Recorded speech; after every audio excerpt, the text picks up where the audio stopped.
मी श्रद्धा टपाल. टिटवाळा न्यूज मध्ये आपलं हार्दिक स्वागत. चला पाहूयात आजच्या काही ठळक घडामोडी. बल्याणीत 40 वर्षीय महिलेचा शेजाऱ्याकडून विनयभंग. टिटवाळा पोलीस ठाण्यात गुन्हा दाखल.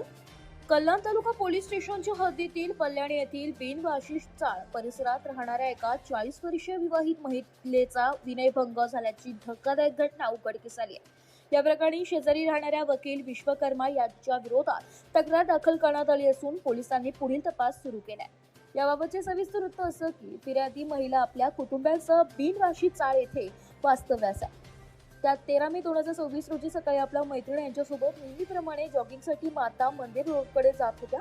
यावेळी सकाळी सुमारे 8 वाजेच्या दरम्यान शेजारी राहणारा आरोपी वकील विश्वकर्मा याने त्यांचा पाठलाग करत त्यांच्याशी बोलण्याचा प्रयत्न केला. फिर्यादी महिलेने स्पष्ट नकार दिल्यानंतरही आरोपीने जबरदस्तीने त्यांचा हात पकडला व लगट करत त्यांच्या मनात लज्जा उत्पन्न होईल असे वर्तन करीत विनयभंग केल्याचा आरोप करण्यात आला.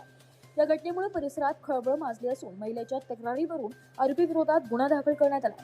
या प्रकरणाचा पुढील तपास पोलीस निरीक्षक मुकेश ढके यांच्या मार्गदर्शनाखाली पोलीस उपनिरीक्षक प्रशांत चव्हाण करीत आहेत. Bureau report, Titwala news, Titwala. तर या होत्या आजच्या काही ठळक घडामोडी. उद्या पुन्हा भेटू याच ठिकाणी.